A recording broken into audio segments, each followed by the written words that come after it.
Pandit Deendayal Upadhyay, doctor Shyama Prasad Mukherjee और बाबा साहब भीमराव अंबेडकर के विचारों को आत्मसात करते हुए मोदी जी के नेतृत्व में भाजपा सरकार एक ऐसे भारत के लिए संकल्पित हुई थी जहां सर्वांगीण, सर्वस्पर्शी और समावेशी विकास सुनिश्चित हो। अपने संकल्प की पूर्ति के लिए भाजपा सरकार ने समाज के सभी वर्ग, क्षेत्र, गांव, शहर, हर कोने तक लाभ की योजनाओं को पहुंचाया। समाज में अंतिम पायदान पर खड़े व्यक्ति तक विकास की किरण को पहुंचाकर मोदी सरकार ने उन्हें निराशा के भंवर से निकालकर उनका भविष्य सुरक्षित बनाया।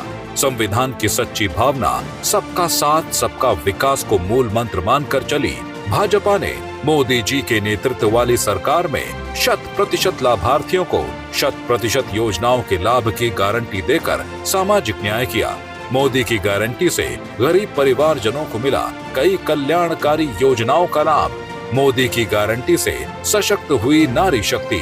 मोदी की गारंटी से युवाओं के लिए बने नए अवसर और खुले उम्मीद के द्वार। मोदी की गारंटी से किसानों का हुआ सम्मान। जम्मू और कश्मीर से धारा 370 हटाकर भारतीय संविधान को संपूर्ण देश में लागू करवाने की गारंटी को भी मोदी जी ने ही किया पूरा। मोदी जी सांस्कृतिक पुनरुत्थान के प्रणेता भी बने तो नव भारत के शिल्पकार भी।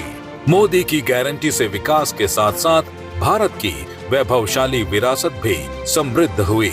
मोदी जी के सेवा काल में भारत ने अयोध्या में रामलला को विराजते हुए देखा, विश्वनाथ धाम के वैभव को निखरते देखा, काशी का कायाकल्प होते देखा, महाकाल के महालोक की महिमा देखी, सोमनाथ का विकास देखा और केदार घाटी का पुनर्निर्माण होते भी देखा।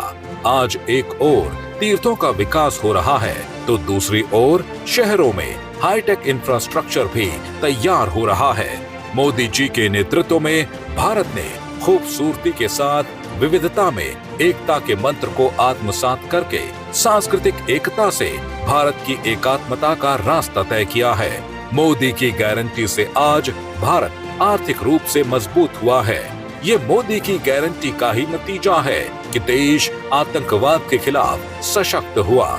मोदी सरकार के इन्हीं प्रयासों के चलते भारत की जनता का सरकार के प्रति नजरिया तो बदला ही, साथ ही परिवर्तनकारी नीतियों के सकारात्मक परिणामों से उनका विश्वास भी बढ़ा है। देशवासियों के संतुष्टिकरण का रास्ता चुनते हुए मोदी जी ने साल 2047 तक भारत को विकसित राष्ट्र बनाने का संकल्प लिया है। 140 करोड़ भारतीयों ने अपना भविष्य का रास्ता और मंजिल दोनों तय कर लिया है। आत्मनिर्भर भारत उनका रास्ता भी है और उनका संकल्प भी है। ये हौसला उन्हें मोदी जी के विजन और ऊर्जा से मिला है। मोदी 3.0 में विकसित भारत के संकल्प पूर्ति के लिए नई ऊर्जा के साथ कल्याणकारी योजनाओं को आगे बढ़ाया जाएगा। भारत विश्व की तीसरी सबसे बड़ी अर्थव्यवस्था बनने की ओर कदम बढ़ाएगा। वंचित वर्ग के विकास और सम्मान का अभियान और तेज होगा, क्योंकि वंचित वर्ग के विकास से ही विकसित भारत का सपना साकार होगा। 10 साल पहले भारत की जनता ने उत्साह, उमंग और विश्वास के साथ अपना नायक चुना था, जिनके दूरदृष्टा नेतृत्व में भारत विकास पथ पर चलकर नव भारत की परिकल्पना को कर रहा साकार। तभी तो देश कह रहा है फिर एक बार मोदी सरकार।